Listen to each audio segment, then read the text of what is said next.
coach? Well, I think it speaks volumes. You know, every year I'm here now, it's getting ready to start my 11th year. I'm just continue to be amazed by the support that our university gets, our athletic department, and what it really means to be a true Tennessee volunteer. And I love our fans.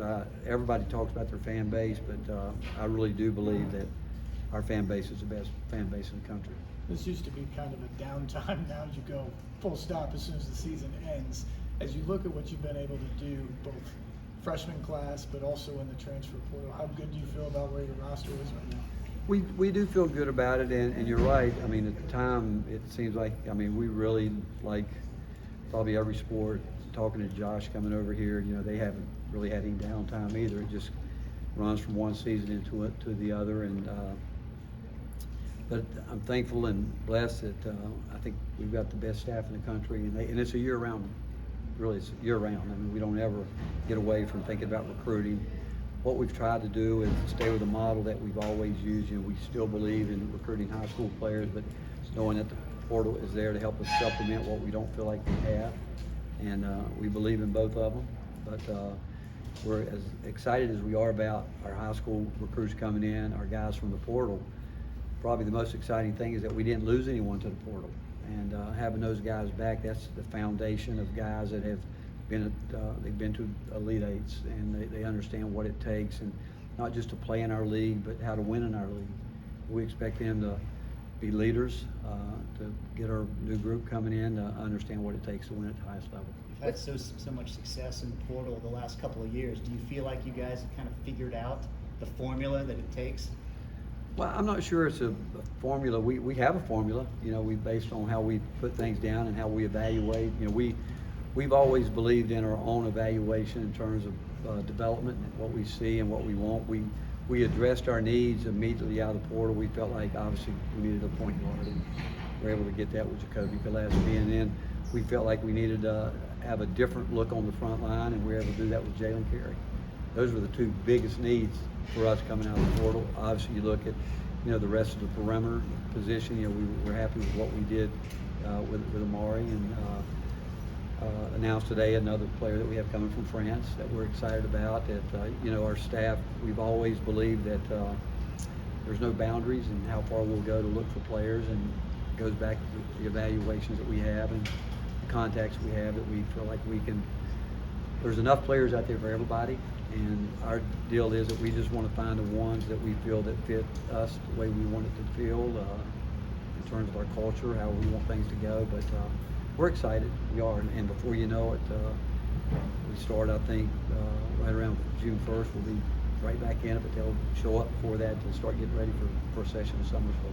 With Zakai and Jemai, they just seem to be more and more rare cases in the way, you know, they stayed as long as they did. How do you go about trying to establish that type of loyalty and commitment to the program in this culture?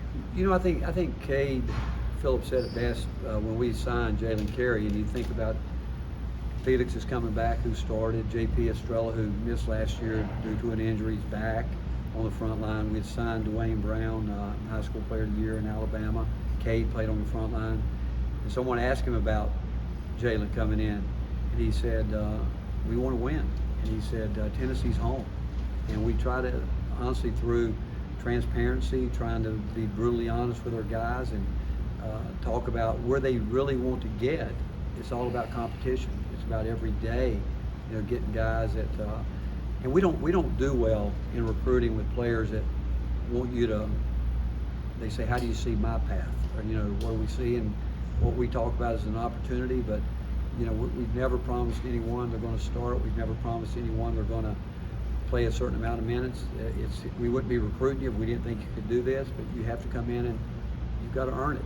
And I think that when you get guys that are working as hard as the guys that, again, that didn't leave, they've invested in University of Tennessee themselves. They believe in themselves, but the bottom line is it's not just about them. That's our motto. It's Enom. It's not about me, but they truly want to win, and I think they do.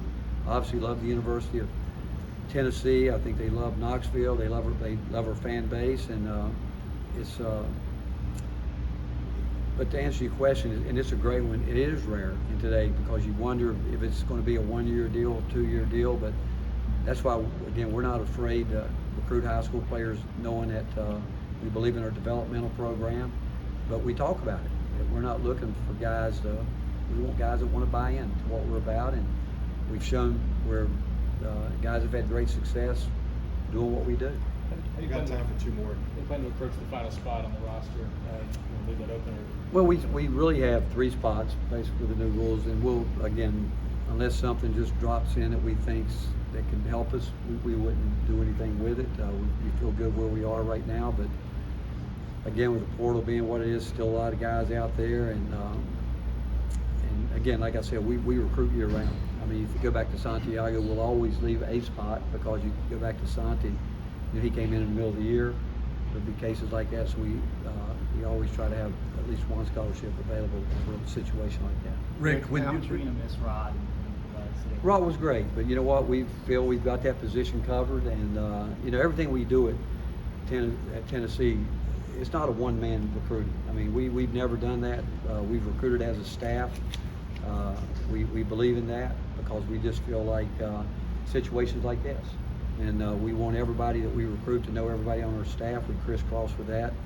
I'm sure we'll do a good job at Indiana, but we've got it covered because there's a lot of people that obviously would love to be at the University of Tennessee in my job, and but we're excited about the direction that we're going, and we've got it pretty much filled. Rick, thank you. Appreciate it. All right, thank you guys.